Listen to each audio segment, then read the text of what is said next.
It's cheap, convenient, and it's an industry that's worth more than $500 million a year. But rideshare drivers say more and more customers are getting aggressive and help is in short supply. Hamish McDonald spoke to one of the victims.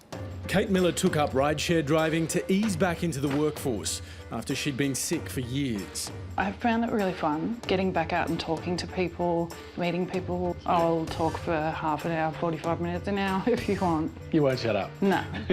At its peak on a good weekend, Kate could make $600 to $800. And do you find that most customers are pretty nice? Yeah, 98% of people are lovely and wonderful and nice.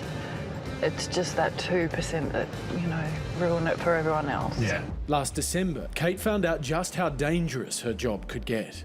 When things had happened in the past, had you felt comfortable to handle them and look after yourself enough? I did. I felt strong enough, but I wasn't prepared for someone to actually grab me and touch me. I had always thought that I would fight back, but I just froze. Kate had picked up a passenger in the early hours of the morning. He was asking me to come in for a drink, and I said, look, no, I've got to go home. The car was still rolling, and he just ripped off his seatbelt, and he came over and grabbed me around the back of the head and neck and pulled me in, trying to kiss me. And he was kissing me down my face and neck, and I screamed. I thought that was it. I thought, this is it, he's gonna rape me. And I just kept saying, get out, no, get out. As he slammed the door, he said, you're lost, baby. Understandably, Kate was left traumatised. She says the reaction from the company she was driving for made it worse. How did Uber respond when you told them what had happened? Initially, they were pretty on top of it in regards to contacting me and making sure I was okay. But after that, that was pretty much it. They did say, we're really sorry this has happened to you, but they did responsibility. Yeah, that was hard. There's a lot of reports of quite aggressive and negative behaviour coming from passengers. Emmett Durso has been a rideshare driver for 3 years and recently set up a co-operative to improve working conditions for hundreds of other drivers, including how companies respond to incidents involving passengers. The responses that most rideshare drivers get from companies are robotic, pre-scripted replies.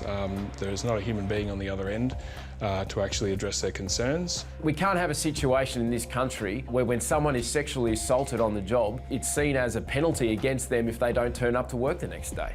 The union says rideshare companies have caught governments off guard, implementing workplace practices that other companies would never get away with. Basically, the bus driver is supported from A to Z. The company would be contacted, representatives of the company would come out, ensure they've got access to counselling. You contrast that to what's just happened to Kate. She either turns up to work the next day or she takes the time that most people would expect you'd take to recover. But if she does that, she's not going to get paid. Kate's assailant was tracked down by police. She says he apologised to her, but no conviction was recorded under Victoria's court diversion program.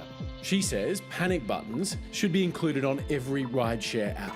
Now when you get in the car and you pick up a passenger, given what's happened to you, do you sort of think twice about the person that's getting in the back? I do. I'm always aware of where men's hands are, what they're saying, what they're doing. In a statement, Uber says it has removed the offender's Uber account and that it hopes to introduce an emergency button for users soon, as it has recently in the US. These days, she's far more selective when it comes to passengers, which helps give her some peace of mind, but it has come at a major financial cost. You lost work, you lost money as a result of this. I'm living week to week. I forced myself back into driving by doing jobs for people that I knew. I've had to apply for grants to pay for the electricity bill, the gas bill. I needed to survive.